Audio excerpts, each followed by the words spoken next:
May I now request Mr. Harshpati Singhania to give the introductory remarks. Thank you. General MM Naravane, PVSM, AVSM, SMVSM, ADC, Chief of Army Staff, the Indian Army, Sanjay Kirloskar, Convention Chairman and past President AIMA, gathered dignitaries, past presidents of AIMA, members of AIMA, ladies and gentlemen. It is a pleasure to have you with us for a very special session at the National Management Convention. I am delighted to welcome our guest today, India's Chief of Army Staff, General M.M. Naravane. A very warm welcome to you, General. Sir, it is my privilege to have you with us on the AIMA platform today, and many thanks for agreeing to do this session. You are at the apex of India's defense forces, and the country looks at you to secure its territory and peace so that all of us can go about our daily business without worries of losing our life, freedom, and property. You have a rich experience of leadership and management in both war and peace, as you have served in many capacities in the various parts of the Indian Army. You have been the General Officer Commanding in Chief, or the GOC&C, of Eastern Command, and General Officer Commanding in Chief of Army Training Command. You have commanded Rashtriya Rifles in Jammu and Kashmir and Assam Rifles in Nagaland, and you also served in the IPKF operations in Sri Lanka. You have been richly decorated, and rightly so, with important army honors for your distinguished services. You have been awarded the Param Vishisht Seva Medal, Ati Vishisht Seva Medal, Sena Medal, Vishisht Seva Medal, and the COAS Commendation Card. Thank you once again for joining us, and welcome again. I'm also delighted to welcome Sri Sanjay Kirloskar, the immediate past president of AIMA and chairman and managing director of Kirloskar Brothers Limited. Sanjay, it's a pleasure to have you, and thank you for moderating this conversation with General. You run a global company, and you have a keen interest in strategic affairs. We look forward to an exciting and informative conversation between you and our General. Ladies and gentlemen, the past couple of years have been tough for India in many ways, and the country got a wake-up call on multiple fronts. Not only has the country suffered because of the COVID pandemic, it has also faced threats on its borders and in its neighborhood. The standoff with China on the Himalayan border has cooled off, but is far from being resolved. The withdrawal of the US and allies from Afghanistan and the abrupt regime change has opened new possibilities of terrorism and tilted the balance of influences in India's west against the country. The concurrence of threats from the north, northeast, and west is complicating matters for India's security. Indian armed forces have never had to face a two-front war despite adversarial situations with both China and Pakistan. But now they have to accept such an eventuality as a possibility and be prepared for that. In fact, they have to prepare for securing India on all its sides because China has got a foot in the door in every country in India's immediate neighborhood. Its involvement in ports, pipelines, railways, and road networks on every side of Indian territory is a signal to Indian forces to prepare for a multi-border, multi-dimensional defense. We are privileged, therefore, to have an opportunity to hear the views of India's Chief of Army Chief on winning the 21st century war and transforming the Indian Army. It is now my pleasure to ask Mr. Kirloskar to take over and conduct the session. But before that, I believe there is a souvenir that we have to release on the convention. So would the host and the panel please go ahead.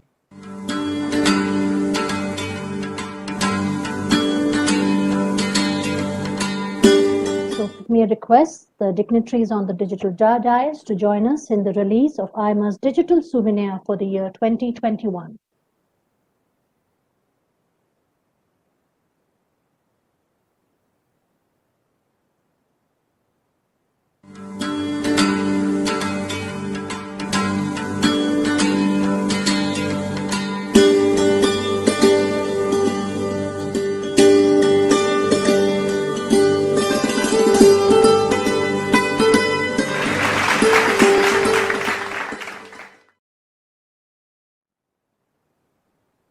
Thank you. With that, may I now request Mr. Kirloskar to kindly conduct the session. Thank you.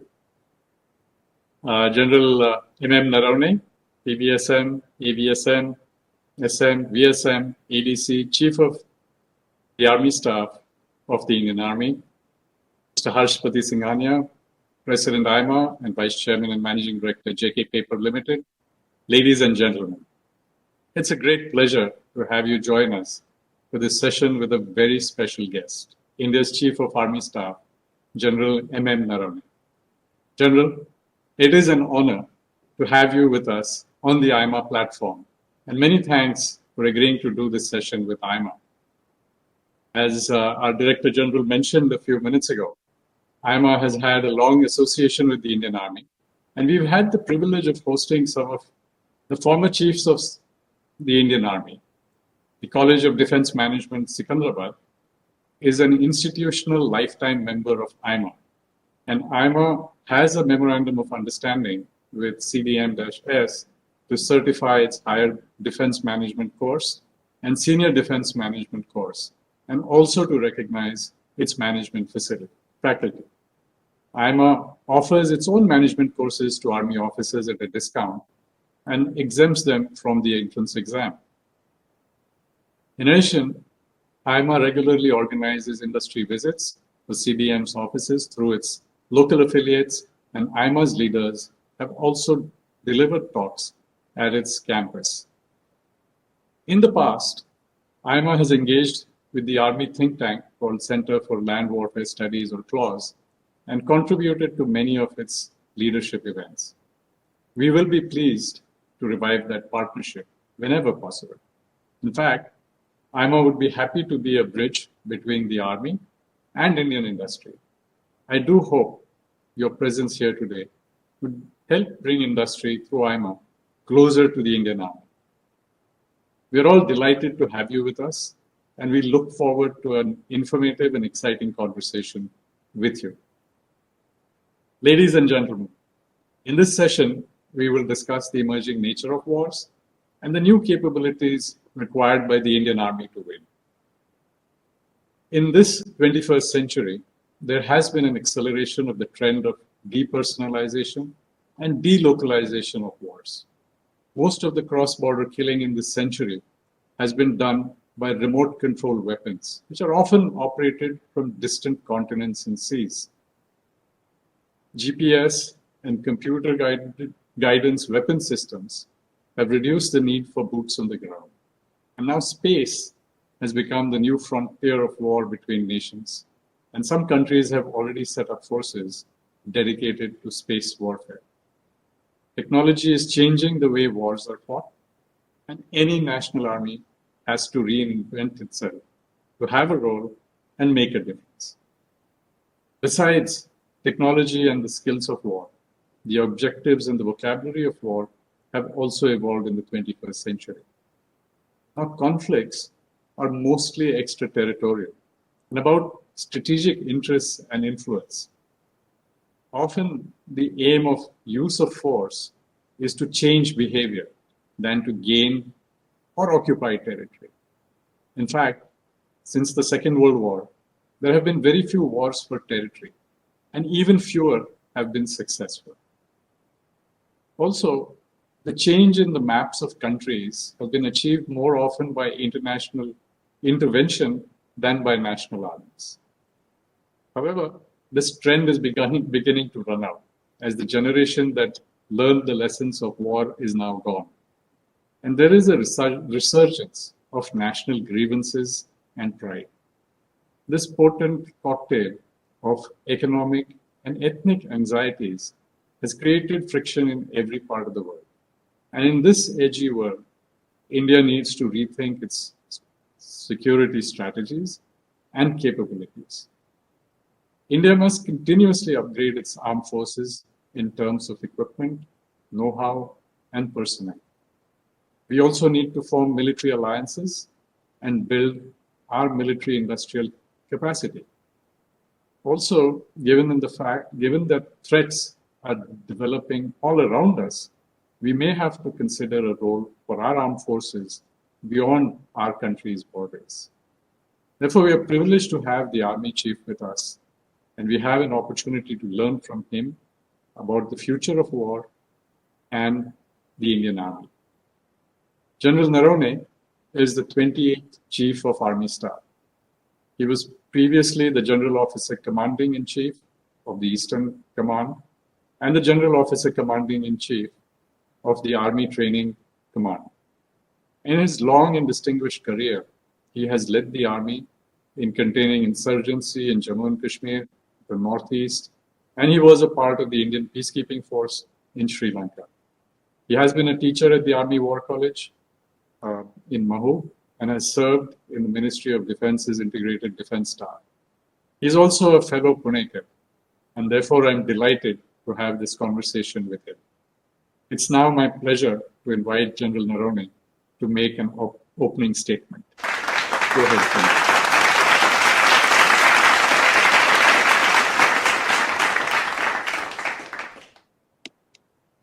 President of the All India Management Association, Mr. Sanjay Kirloskar, Chairman of the 40th National Management Convention, distinguished guests, members of the media, ladies and gentlemen. It is indeed a great honor for me to have been invited to speak at this annual flagship event of the All India Management Association. Thank you, Mr. Sanjay Kirloskar and the AIMA fraternity for this opportunity. I also wish to thank you for an extraordinarily kind introduction. AIMA, as the apex body of the management profession in India, has over the last 6 decades contributed immensely to the enhancement of management standards of the country. There is good reason that the CEOs of a number of global companies are Indians. We take immense pride in the achievements of our industry leaders. My compliments to you all. The Indian Armed Forces are proud to be associated with the AIMA through our premier training institution, the College of Defence Management at Secunderabad, that trains select officers from the 3 services and from friendly foreign countries in higher defence management. It remains a highly respected course for the prospective senior leadership of the armed forces. The theme of the convention, Beyond Recovery, New Rules of the Game, is an acknowledgement that it is not business as usual. The pandemic has brought about unprecedented changes from the individual to the organizational level. At the strategic level, with the shifting power equations exacerbated by the pandemic, new rules of the game are indeed being put into effect. I was told that I have to speak on value-based leadership and my experiences of leading through a crisis. This talk is not so much about me and my personal experiences. Rather, I shall be sharing with you the collective wisdom of the senior leadership of as vast and varied an organization as the Indian Army. Let me commence by reminding everyone of this black swan event, which has been unprecedented in its scope and impact. India has gone through challenging times in the onset of the COVID pandemic early last year. In the context of how things unfolded for us, I would say that it is ingrained in our system to carry out a regular scan of the relevant environment and of the developments around us. As an army, we need to constantly anticipate and remain 3 to 4 steps ahead and prepare so as not to be surprised. Forecasting and planning are the very essence of management. We saw how the pandemic spread in other parts of the world. Throughout the earliest days of this challenge, we were clear about our goal, and that is force protection and force preservation. As this was the only way we could remain capable of safeguarding the nation's strategic interests, as also coming to the aid of our people. This was not a passive or defensive measure, but a transitory phase to be battle ready when the situation so demands. In fact, our foundational operational doctrine elaborates that defense may be necessary to ensure the security of own forces and to create a favorable situation for offensive operations to be undertaken. With this being the underlying spirit, force preservation measures were taken in anticipation much before the pandemic struck with full force. Subsequently, a COVID crisis management group was formed for an effective response mechanism, including as an interface with other government agencies in the very initial stages of the pandemic itself. Having strategized this concept, thereafter the execution was left to the field commanders and the local military authorities. This directive style of command and decentralized execution can only happen if you have inherent confidence in your organization and have groomed, trained, and invested in your subordinates over a period of time. It cannot happen overnight. As Stephen Covey writes, and I quote, "The only thing that endures over time is the law of the farm. You must prepare the ground, plant the seed, cultivate and water it if you expect to reap the harvest," unquote. So there are no shortcuts in this. You have to go over the entire cycle. The Indian Army, therefore, was ready to meet all contingencies.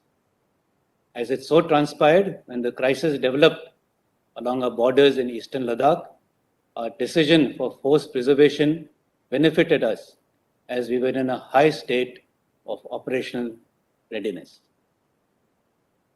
However, force preservation does not mean that we were taking care of only ourselves. The Indian Army prides itself as a citizens' army committed to the safety and security of our people. On our part, we proactively contributed to the government's efforts towards meeting this challenge. We were involved in the setting up of quarantine centers and hospitals at various places across the length and breadth of the country, and that too in a record time frame. The strengthening of medical infrastructure and oxygen supply chains was integrated in the overall national effort. Spontaneous actions were taken at all levels to meet this challenge without waiting for any formal orders, including by our Army Wives Welfare Association and the National Cadet Corps. While carrying out these tasks, the number of positive cases in the Army was far below the national average. And this can be attributed to the high standards of physical fitness and self-discipline, a testimony to the effectiveness of our junior leadership. The takeaway here is that organizations must not remain inward-looking, but should look beyond the immediate spheres for the greater good. We are all part of a global family.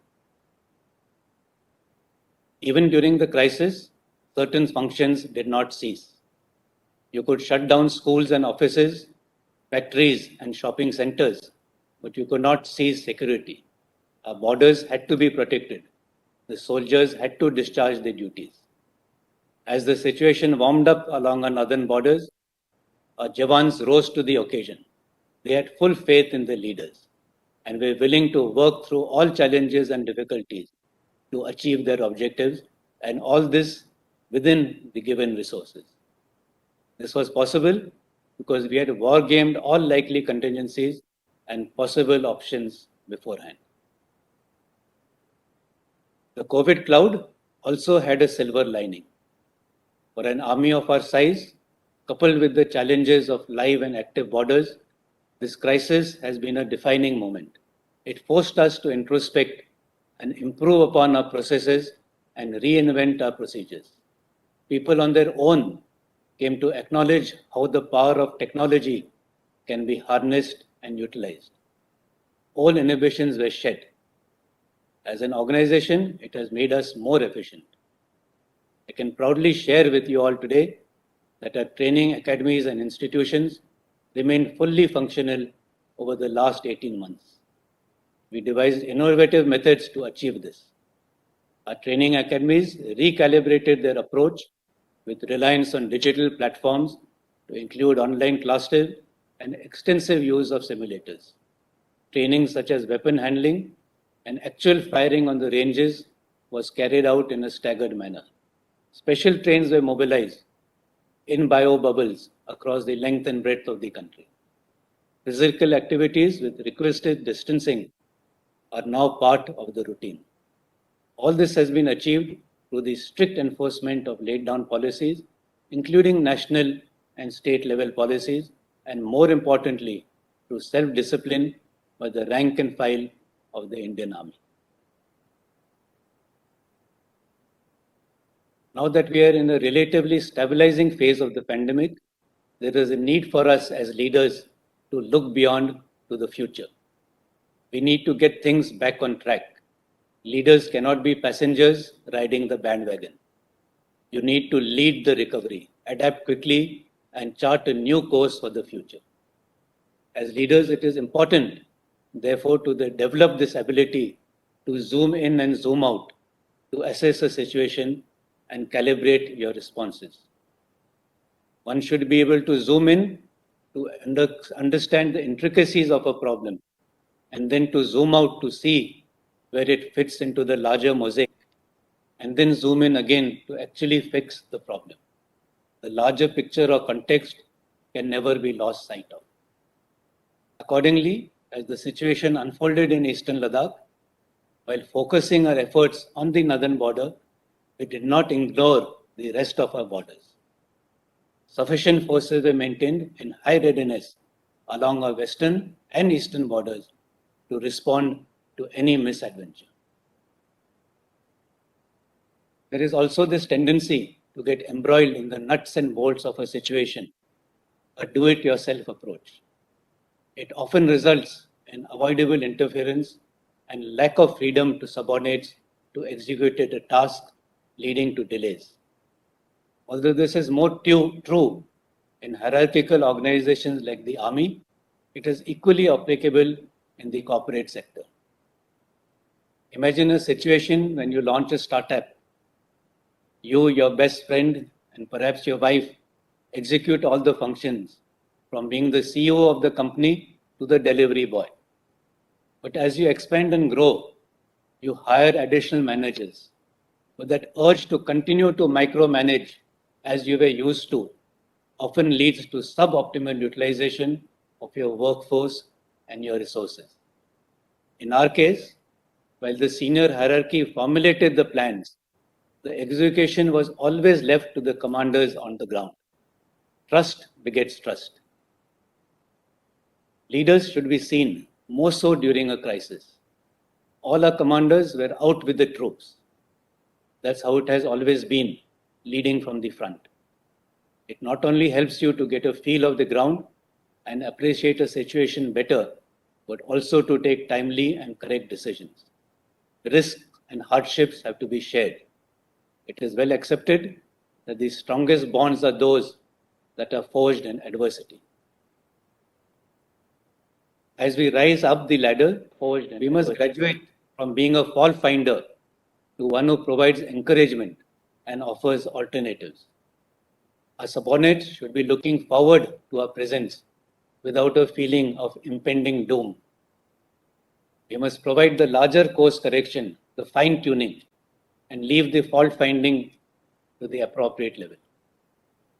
As senior leaders, we should be able to spread good cheer and bring a smile to the faces of our entire team. To conclude my short talk, I wish to leave you with my own sense of the Army. The nation has absolute trust and faith in its Army, and it makes us very proud to be held in such high esteem by the entire nation. But at the same time, it is a huge responsibility to uphold this trust. The nation expects us to protect its interests and its citizens, whatever be the situation, including during natural calamities.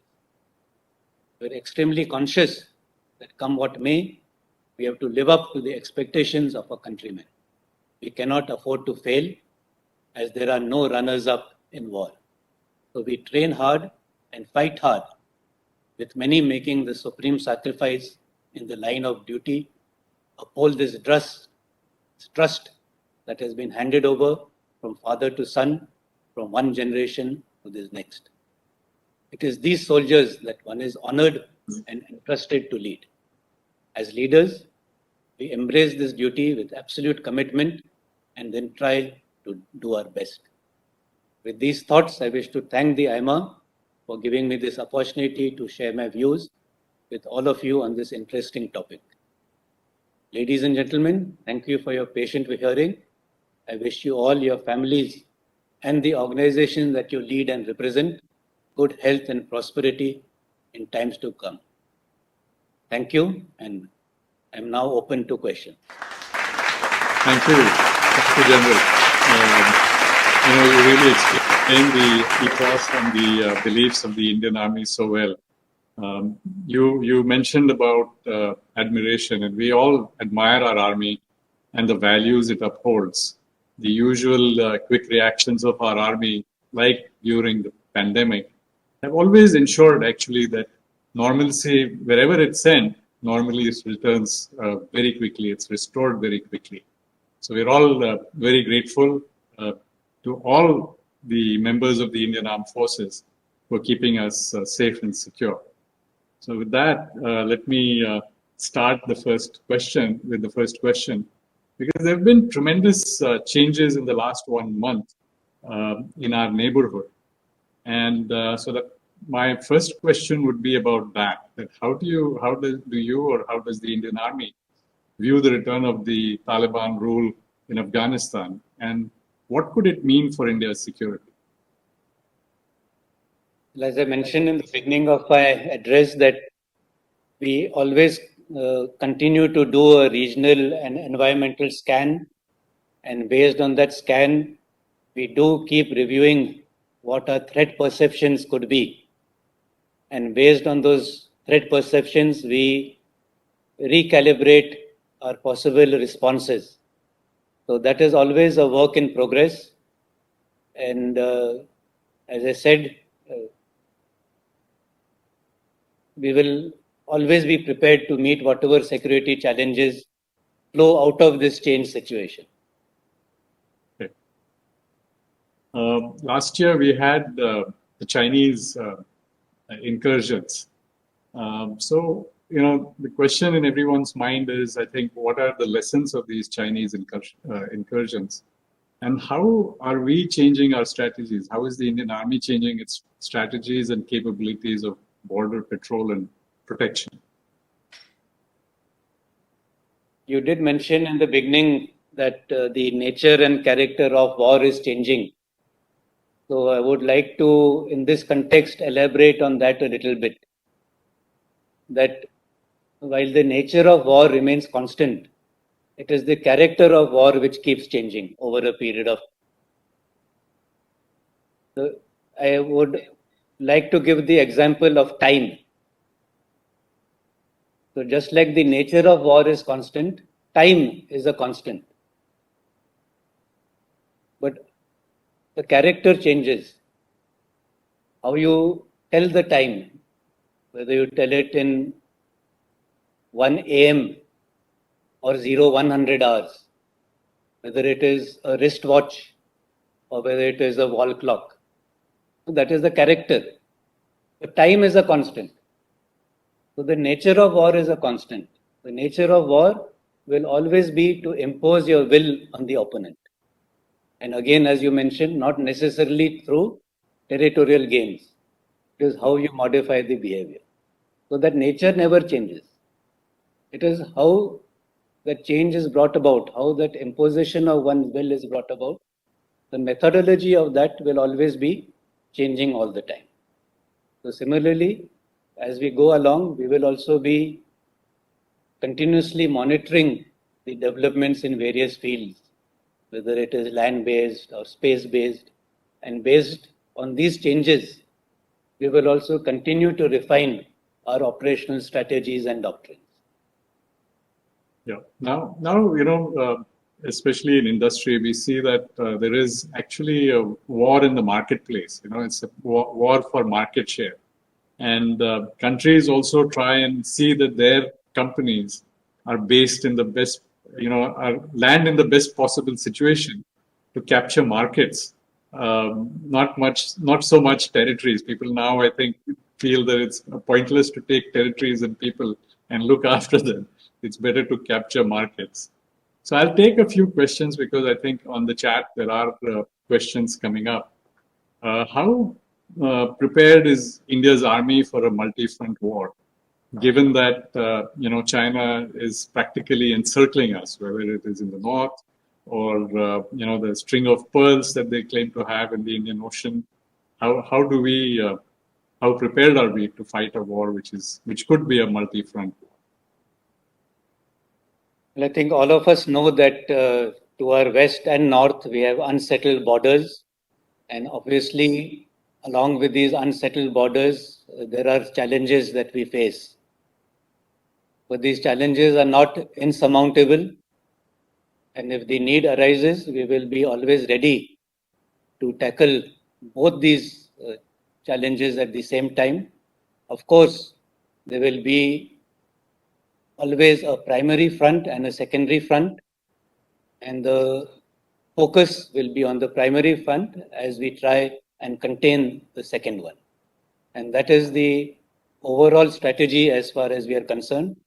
Within that, of course, the nitty-gritty will be is not the correct place to get into those details, which are difficult to understand even for me. So but that is the overall strategy.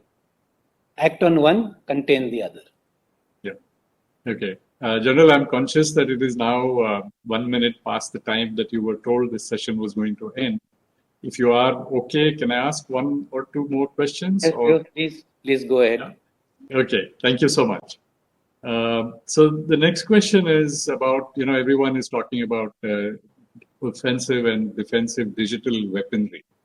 So how are our soldiers likely to change in the age of remote and digital battles? It has been our endeavor over the last many years to slowly and steadily change ourselves from a manpower intensive army to a technologically empowered one. But this change cannot happen overnight. This change obviously will happen as and when these technological capacities improve, as and when these more sophisticated weapons keep getting inducted, and once we train on them and graduate to using these high-tech, so-called high-tech weapons. So this is a work in progress, and I would like to assure everyone that we are in no way behind as far fighting in the newer domains of space and cyber and all those are concerned. We are well on our way to incorporating all this, big data, AI, quantum technologies, you name it. We are working on all these aspects and how to incorporate these into the future, into the characteristics of war, as I mentioned.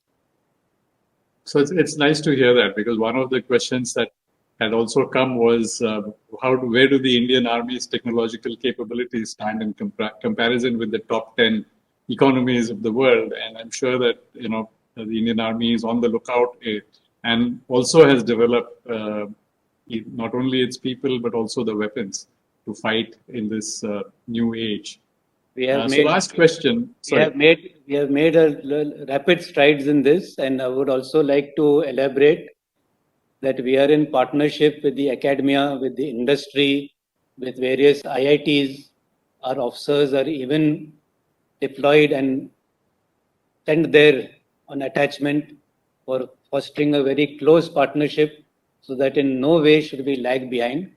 And in all this, as I said, the industry and the academia and these top-notch technological institutions have been more than willing to come forward to meet our futuristic requirements. So we are well on the way.